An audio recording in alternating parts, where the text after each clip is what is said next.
Alright everybody, welcome to Jimworld. This is a collection of some of my guitars and gear. This one is, I made approximately 1992. I was at Leeds College of Music learning to make and repair electric guitars. So this is Susie Q, one of my two main gigging guitars, done in blue burst, regular Fender American Strat pickups on. Hot wired, so you can have a combination of front, middle, back, front and middle and back, and all three, so it's kind of good. Had a lot of work done to it over the years. Definitely one of my workhorses though. One of my prized possessions behind it. My Rory Gallagher 10-inch of Shadow Play, signed by Rory, God bless him. Second is my Brian May, Brian It, and of course bit of Queen memorabilia behind it. Was a Queen fan from day one, wanted to have one of these guitars, and when Burns finally made them affordable for the likes of you and me, my wife got me one for Christmas. Here we have Robin, which is a Squier Masterbuilt Robin Ford signature guitar, and don't let the Squier fool you, it's got Seymour Duncan pickups. It's great work, and again I've custom wired it so I can coil tap the pickups. Now this one, this is probably the guitar I play more than anything at the moment, and it's a Squier bog standard Strat that I got off a former student of mine in the UK, Mike Hanna. It's got Sumerian Cobalt noiseless pickups in it, which I only put in for recording really. There was nothing wrong with the original pickups, and I've got a GK2 pickup on it, which I use primarily for recording and some live work as well. Now this baby, this is my Pack Leader serial number 004, made approximately 1975 by Terry Pack for Pack Leader Guitars in England. This one was made for Martin Barr, Jethro Tull's guitarist, for the 1976 World Tour. I've had this guitar on and off initially since 1979. I paid a shitload of money for it. It was a hell of a lot more expensive second hand than a brand new Fender Strat was, but it's an absolute beast. It's solid rosewood neck and body, ebony fingerboard, great tree of life. Then the neck, 24 frets. Again, it's had a lot of work. It's been through some wars, this guitar. Had it restored a few years back. A lad in the UK called Ian Barwell, who did an absolutely fantastic job on it. So there isn't a 59 Les Paul on the planet to touch this guitar for sound or playability. She's absolute dream. There was only 70 ever made. There's probably only a handful left, and I've got one of them, and I've got Martin Barr's, so there you go. Well, it's been mine a lot longer than it's been Martin's, but it was made for him, so yes.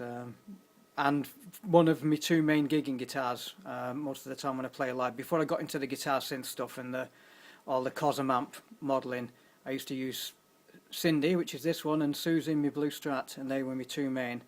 You know, the Strat took care of the single coil stuff, and the Pack Leader took care of the heavier stuff. And you can't have it. This one, I have to swing this out a little bit, is, again, it's started off as a Squier, and then I did a little bit of work, made the scratch plate from A Night at the Opera by Queen, the vinyl, covered the pickup covers to match the colour, and it's got a Fender Custom Shop 61 neck on it. So those pickups were originally off me Squier. I potted them, and it sounds great. Here is me 1978 Fender Strat, which is ash body.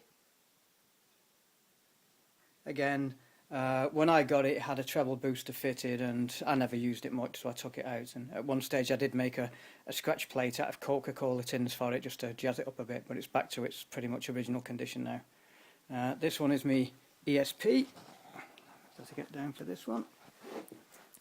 I was actually going to buy a reissue Les Paul Gold Top, and it was pretty expensive, and then I saw this and I saw the craftsmanship on it, which was second to none.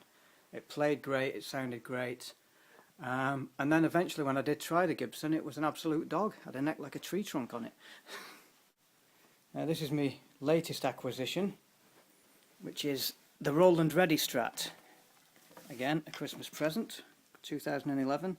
So everything built in, a little bit more user friendly. Some X Strat, plays perfectly well, sounds good, no complaints at all. Here we have a late 1960s Echo Ranger. They were never really that well thought of at the time. They weren't particularly expensive, but they have a neck like an electric. They're a great guitar, great action, lovely neck. This is my Yamaha CPX-15, one of the Compass series. Again, I got this through a friend of mine, Aunt Cox, who works for Yamaha, and got me a great deal, and that's a lovely acoustic. This one, a bit of a dog. I've had this, the neck is an old Fender neck.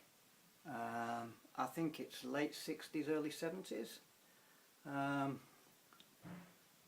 Got it off a friend of mine many years ago. The body, I'm not even too sure about, but again, I've just tied it up a little bit, and it's got a baby grand bridge on it. Disabled the trem. I don't use trems a lot. This is my Flame Cat, which was a 40th birthday present. All my family chipped in together and got it for me. So, you know, if you're an Elvis Presley or a Brian Setzer man, this is the guitar for you. And it's got some pretty cool stuff. It's got the tumbling dice, inlays, the dice controls, P90s, which are really quite meaty on it. It's a great sounding guitar. Now this is a West Tone. These basses were made in Japan in the 80s, and I got this for really not very much money at all from a junk shop, but it looked the part, and I knew them to be good guitars, and they're quite sought after, so I got it. And here's my other bass, the Ibanez, which I've recorded both my albums with. It's actually a pretty good bass. I bought this off eBay off a girl called Erin in America, and again, wasn't very much money, the price was right, and it's a good bass.